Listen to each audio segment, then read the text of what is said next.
शिमला।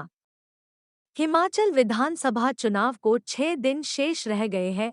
ऐसे में उम्मीदवार दिन रात प्रचार में जुटे हैं। शिमला के ठियोग से कांग्रेस उम्मीदवार पूर्व कांग्रेस अध्यक्ष कुलदीप राठौर रविवार देर रात तक मत्याना क्षेत्र में देर रात जनसभाएं करते नजर आए। कुलदीप राठौर ने मत्याना के नाग जुब्बल सहित अन्य क्षेत्रों में जनसभाएं की। इस दौरान उन्होंने लोगों से वोट की अपील की, साथ भाजपा पर भी जमकर निशाना साधा और भाजपा सरकार को बागवान विरोधी सरकार करार दिया। उन्होंने कहा कि उनका क्षेत्र से बहुल क्षेत्र है, लेकिन 5 सालों में सरकार ने इस क्षेत्र के साथ भेदभाव किया है। यहां पर सड़कों की सुध नहीं ली गई, सड़कों की हालत खस्ता है। इसके साथ ही काटन पर जीएसटी लगा दिया गया और कीटनाशक दवाइयों पर सब्सिडी भी खत्म कर दी। भाजपा की किसान बागवान विरोधी नीतियों का अब जनता 12 नवंबर को जवाब देगी और इस क्षेत्र से इस बार कांग्रेस जीत का परचम लहराएंगे। उन्होंने कहा कि प्रदेश की जनता भी पूरा मन बना चुकी है और इस सरकार को सत्ता से बाहर का रास्ता दिखाएगी। भाजपा 5 सालों में कोई काम नहीं कर पाई और आप प्रधानमंत्री, केंद्रीय मंत्री और कई राज्यों के मुख्यमंत्रियों को यहाँ लाना पड़ रहा है, लेकिन उससे कुछ नहीं होने वाला है। प्रदेश की जनता काफी समझदार है और किसी के बहकावे में नहीं आने वाली है। ये अभी मैं 4 घंटे लेट था, उसके बावजूद भी यहाँ भारी संख्या में लोग मौजूद थे और पिछले मैं लगभग 1 हफ्ते से अपने क्षेत्र का दौरा कर रहा हूँ। जिस ढंग से लोग आके मिल रहे हैं और लोगों में उत्साह है और कांग्रेस पार्टी पूरी एकजुट है, निश्चित तौर पे हम ये सीट बहुत बड़े मार्जिन से जीतने वाले हैं। राठौर जी, ये लोगों ने पिछले 5 वर्षों में जो मौजूदा सरकार है उस सरकार का कार्यकाल देखा है। प्रदेश में शून्य विकास हुआ है, कहीं विकास नज़र नहीं आ रहा। भ्रष्टाचार चरम सीमा पे, महंगाई लगातार बढ़ रही है, युवा बेरोजगार घूम रहे हैं।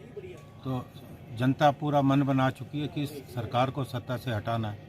और पिछली बार जो यहाँ से विधायक रहे, अब किन परिस्थितियों में वो बने उस पर मैं चर्चा नहीं करना चाहता, उनका कार्यकाल भी देखा है। तो लोग समझते हैं कि कांग्रेस पार्टी ने हिमाचल के लिए विकास किया है और भविष्य में भी कांग्रेस पार्टी ही प्रदेश का विकास करेगी। जहाँ तक इंडिपेंडेंट की बात रही, वहाँ लोग समझते हैं कोई अपना वोट खराब नहीं करना चाहता। कांग्रेस पार्टी यहाँ मजबूत थी, है और है। आप लोग यहाँ मत्याना से यहाँ आए, आपने खुद देखा, आप स्वयं साक्षी हैं कि सड़कों के कितने बुरे हालात हैं और कमोबेश ये स्थिति पूरे ज़िले में। आप और जगह पे जाओगे जहाँ संपर्क मार्ग है, वहाँ स्थिति और भी ज़्यादा बदतर है। ये इस बात को इंगित करता है कि पिछले 5 वर्षों में जो है कोई विकास यहाँ हुआ नहीं। जो पक्की सड़कें थी हमारे समय में वो भी कच्ची हो गई।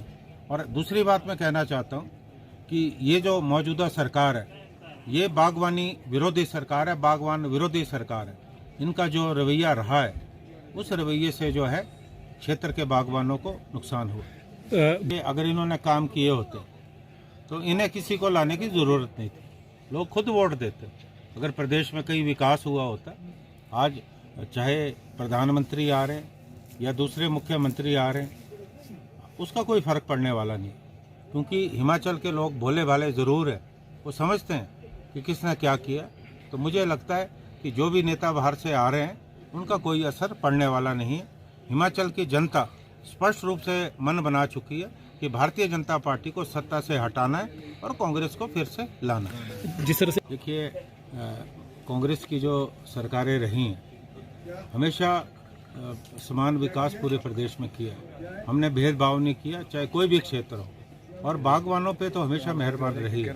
कांग्रेस के समय में बागवानों को जो कृषि उपकरण है उसमें सब्सिडी मिलती थी, दवाइयों पे सब्सिडी मिलती थी, जो बंद कर दी गई। लगातार जो है जीएसटी बढ़ाया जा रहा है और अब खादें महंगी हो गई। अभी मैं कहना चाहता हूँ कि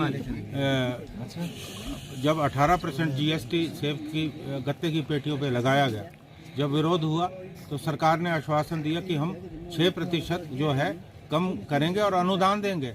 और आज जब लोग मांगने गए सरकार के पास तो अधिकारी कह रहे हैं कि इस तरह की कोई नोटिफिकेशन हुई नहीं। ये कितना बड़ा भद्दा मजाक जो है किसानों और बागवानों के साथ है। और 1134 करोड़ की जो कृषि के लिए विश्व बैंक से हमने ऋण लिया, जो योजना थी, उस पर आज तक अमल जो है नहीं हो पाया। कांग्रेस पार्टी सत्ता में आने के बाद किसानों और बागवानों के लिए जो है नई योजना लेके आएगी। ये हमारे गारंटी जो हमने दी है उसमें भी शामिल है। और एक दृष्टि पत्र मैंने भी जारी किया है, उसमें भी हमने इस बात पे प्राथमिकता दी है कि आने वाले समय में किसानों और बागवानों को किस तरह से आगे बढ़ाया जाए, उस बारे में हम निश्चित तौर पे काम करें।